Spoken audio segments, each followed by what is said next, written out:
It's retro! No, it's not. Not today, anyway. 8BitDo is known for their retro controllers, or retro style controllers, but these are a little bit different. They're more contemporary, kind of like the Xbox controller here, and this is kind of the yardstick I'm going to use to measure them. So these are the Pro 2 controllers. What are Pro 2s? Like, the Pros were controllers that had the handles and the sticks, along with the kind of retro style aesthetic, while the Pro 2s, well, looking at it, I don't really see much of a difference. So let's see what they have to say about themselves. Not a whole lot on the back here. It just says that it supports the Switch version 1.0 and above for the, I guess, the traditional Switch, it's the firmware, and 9.0 and above for the Switch Lite. Windows, Android, Mac OS, Steam. I mean, if it works with the operating system, why would it not work with Steam? Raspberry Pi as well, with Bluetooth 2.0 and above. Interesting. So I can't imagine the Bluetooth 2.0 experience would be very good, but I don't have a Pi handy to test that with. Yeah, not a whole lot else going on in the box, so I guess it's time to take it out. I am a bit of a fan of 8BitDo's packaging. Okay, that is kinda neat looking, but I do not like the plastic. It needs to all be cardboard. Be environmentally friendly. First of all, I feel like they've changed the shape of the grips. They were basically like circular before, like just basically you're holding onto cones. Whereas now they're a little bit more triangular prism-y shaped, sort of. It's kind of weird to describe, but it's better. It feels better in the hand. Analog triggers. Yeah, that's something that 8BitDo hasn't had. I don't think the original Pro controllers had them. You can correct me if I'm wrong. That is huge. And also, I'm noticing I'm pressing these little paddles on the back here. Yeah, it's got grip triggers as well, which I think you can program to be separate functions. Like, I'm not sure if they can be macros or what, but yeah, that's kind of cool. Sticks, they feel all right. I have grown very accustomed to having the sticks in this position, which, I mean, at first I didn't like it because I was used to the PlayStation, but now I'm not, and this no longer is all that comfortable to me, but your mileage may vary.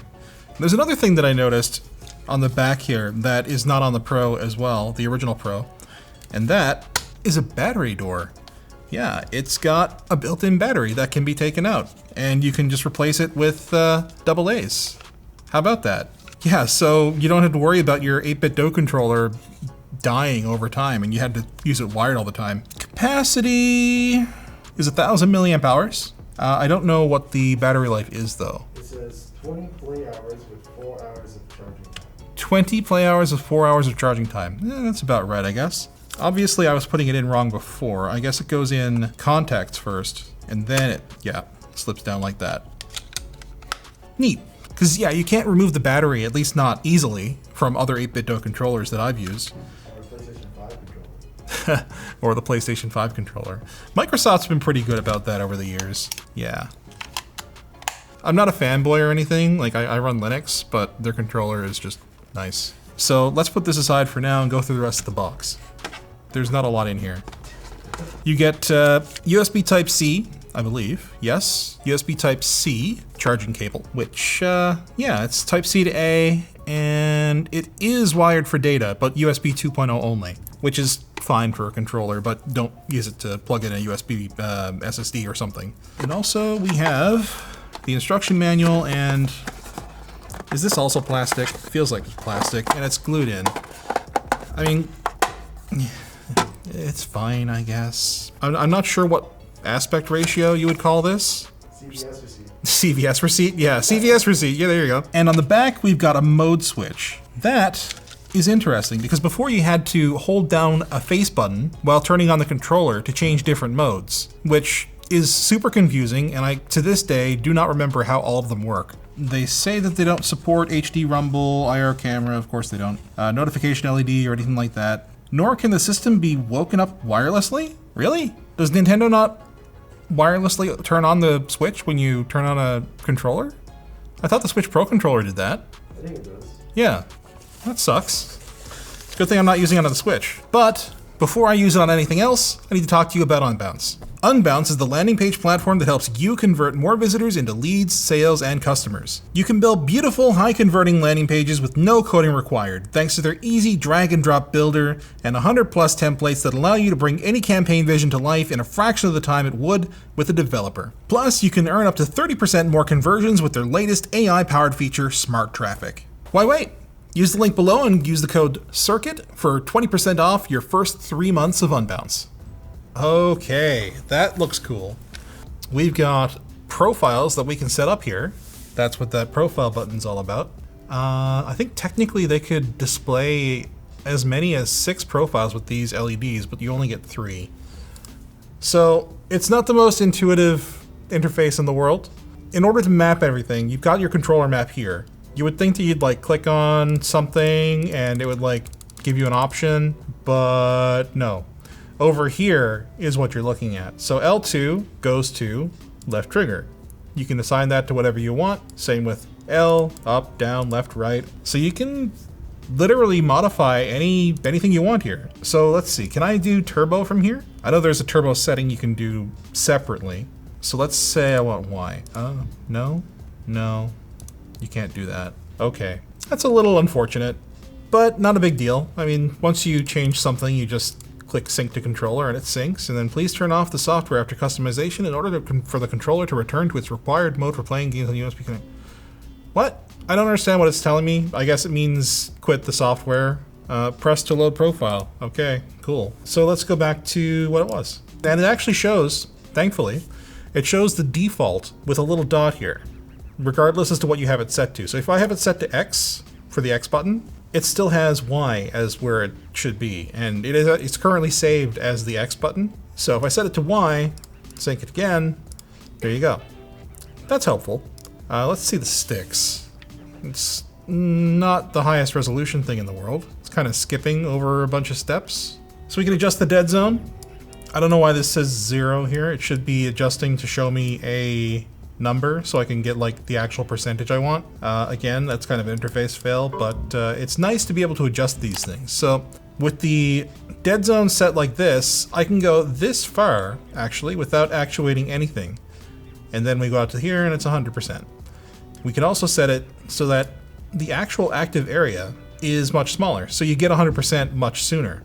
That is kind of cool. What that allows you to do is make it so that you don't have to flick quite so far in order to get to 100% of your motion. So if you're playing a driving game and you are, well, insane, you can make it so that 100% is pretty much instantaneous. That's kind of cool. You can invert your sticks here along both axes. That's interesting. You can swap the sticks. So for games that, for whatever reason, have movement on the right stick, you can swap them. The triggers. So these have the same kind of range of motion adjustment. Now, it's not going to actually change the range of motion of the controller itself. It's still going to go the whole way, but I can make it so that the left trigger's full actuation is like right there. So basically giving you a hair trigger. I can make it even shorter. So it's got 2 vibration motors. So the right motor is obviously the fine motor and the left motor is the coarse motor. And I guess, yeah, you can adjust how powerful you want your rumble to be. So you can actually set it to 0 if you don't like it, like some people I know do. You can set it for 5, which is the highest possible, so you have the biggest range of vibration. Yeah, that's actually a really cool feature because not all games let you change the strength of or the intensity of the rumble. And finally, we have the macros here. So macros, how do we make one?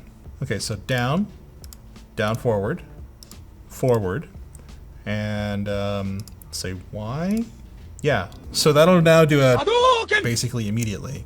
So I don't see a way to even so much as test the motion capabilities of this controller, but it looks like the Switch mode is required for it. So Nintendo Switch mode, it emulates a Pro controller. And interestingly, in Switch mode, it has a fairly deep dead zone of like, it says it's like 25%, but it feels more like, okay, maybe it is 25%. So yeah, I'm just gonna go ahead and not do that. There we go. Now I've got the full range of motion on that. Yeah, that should be just about right. So Switch mode, in case you didn't know, should work perfectly fine with Steam, with RetroArch, with a number of things that actually support it. Steam should work with gyro aiming with flick stick. I haven't tried it yet, and I may not because we're currently signed in as David, and I don't know if he wants me to kill his KDR in CSGO or whatever. So let's play to this thing's strengths and play some retro games. Feels solid, actually. Like, I was using those retro handhelds before. They had, you know, a fair amount of input lag, at least by default. You can set them up for much better input lag configurations if you put the time into it. I feel like that's probably part of why this feels so good, but like, this is Bluetooth. You wouldn't normally expect Bluetooth controllers, particularly on Windows, to be quite so good. Okay, so that D-pad is very responsive. All of the buttons are very responsive, actually. There's a nice snap to them. I don't normally really like that, but for a membrane controller like this, there's a rubber membrane underneath these buttons. It's pretty good. Like, it feels good. It feels right to me. Now, Linus, who grew up as a Nintendo kid and, you know, is entirely in love with the Super Nintendo controller, will probably have plenty of things to say about this. But, you know, for me, I actually kind of like it. It's comfortable. You've got the handles, and you do have these sort of grip buttons. They're, okay, how do we put this? Those grip buttons can be used, yes, for turbo, and yes, for like holding down buttons, stuff like that, which is great, but there's no reason why you couldn't have set up any of the other buttons for that as well. It's just not exposed in the software. So we're looking at the software here now. I can assign any button to any button. That's the thing I can do, but only on these extra buttons, like the star button or these trigger buttons. Can I do turbo or hold or swap or any other special function? I guess those are the only three. That seems really arbitrary to me. There might be times that I want to have the Y button here set to the B button and the B button here set to the A button, but there might also be times where I want like this and then these to be turbo, and like being able to select between profiles like that on the controller without having to go through the emulator would be a lot easier to me. With that being said, maybe I can set it up so that when I'm holding down these switches, those changes are made, but it seems a little clunkier than it really should be. Now, Linus just walked into the building, and I'm sure I could find something that would make him upset about it. Is it cool? Yeah, it's cool enough. That's alright. It's kind of trying to be a SNES and a PS1 controller, and it's sort of neither. Yeah, how's input lag over Bluetooth?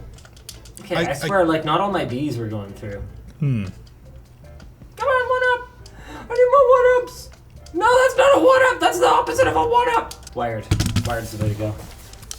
Like, I don't like everything that 8BitDo does. Their original Pro controllers, they didn't really wow me in the same way. Like, I was like, oh yeah, finally, a retro-style controller with handles that I can kind of hold, and, you know, it just didn't really do much else other than have the handles compared to the SN30. So, with that in mind, this feels like a lot more of a mature product. It's got a lot more features to it. It's got the rumble, it's got the 6-axis controls, it's got the removable battery, it's got USB Type-C, it's got switch pairing mode, it's got pretty much everything you can want. It's programmable, and yeah, I mean, how much is it? Like 50 bucks? Not in stock, but yeah, $49.99. It gets you a very competent controller that feels right for retro games. These sticks aren't gonna blow you away. They feel fine. They're perfectly serviceable, but they're certainly not on the level of the Xbox series controllers, nor the DualSense or even the DualShocks. But that's not what these sticks are for. These sticks are there for more of a general purpose kind of thing. It's for your PlayStation 1 games, your N64 games. Basically for games that are going to be, you know, old enough that the sticks that were on the original consoles weren't all that great. But these are better. They're not amazing, and that's kind of what this controller is all about. It's bringing back that feel of the classic controllers, but better. Is it worth the $50? I would say so. I would say that if you're into retro gaming at all, yeah, you could do way worse than getting an 8BitDo controller, especially one like this. Well, thanks for putting up with another retro short circuit. Get subscribed so you get to see more like this one, or not like this one if this wasn't your jam, and I'll see you soon.